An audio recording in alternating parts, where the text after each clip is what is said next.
আপনার হাতে।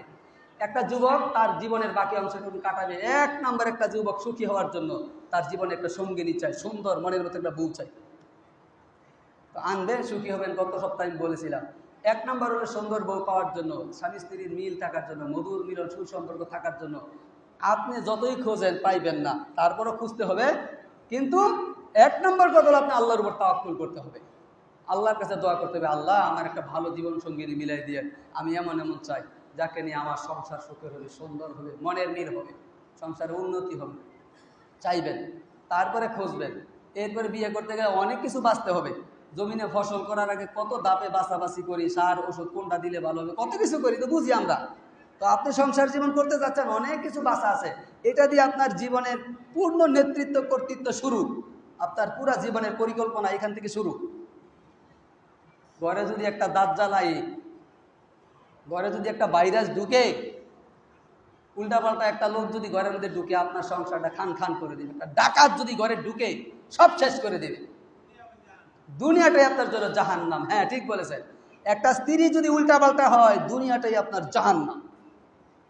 এত সুখের বাড়ি, 5 তলা বিল্ডিং, কি সুন্দর সোফা সেট, বাড়িতে কত কিছু আছে, সাহেব দোয়ানো বই রয়েছে গিয়া, ঘরে আই না, রাত বাজে 10টা, ঘরে আই না, ঘরে আই না। আরে চা বেচতেছে একটা পিচ্ছি ছেলে, মালিকে কয়ে গেছে সবাই গেলে একটা দরজা বন্ধ করে, শাটার বন্ধ করে আইয়ে পড়েছে।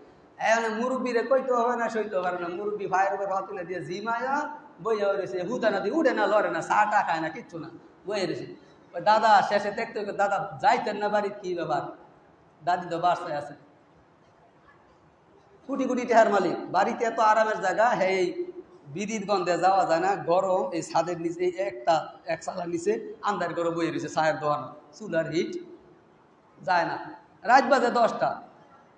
পিচ্ছি কয় দাদা কি ঘরে যাইতেন না, এত সুন্দর বিল্ডিং, আর দাদিও তো দেখছি ভালোই ডগডা বই, তো আমি বইয়ে রয়েছে কে লেগে খামা। তো পিচ্ছি রে কয়, নাতি রে কই যাইতাম, গেলে তো দুজোহের আগুন জ্বলবো, গেলে হয়তো আগুন জ্বলবো, কই যাইতাম। তাহলে আপনার ওই 5 তলা বিল্ডিং এর ভিতরে আগুন জ্বলে, মাত্র ওই যে সলতাটা নিবি নিবি হয়ে জ্বলতেছে আর কি, সলতাটা, ওই যে বউ এর মাথার আগুন লাগা হইয়াছে, মুহ আগুন লাগা হইয়াছে।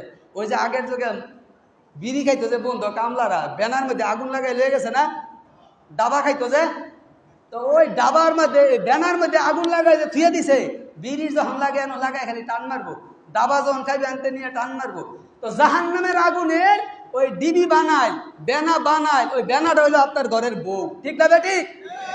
বানায় থুয়ে দিছে 10 তলা বিল্ডিং এর ভিতরে, আপনার ব্যানার মধ্যে আগুন লাগাইলাছে, আইলই দাও দাও করে জ্বলে উঠবো, হু দাউন লাগতো না। তো কই যাইতাম রে, এই টাইম নেন না ঘরের মধ্যে, আল্লাহর রাস্তায়, আল্লাহর উপর চান, আল্লাহর কাছে চান, আল্লাহর কাছে দোয়া করেন। আর কিছু শর্ত দিয়েছিলাম আমি।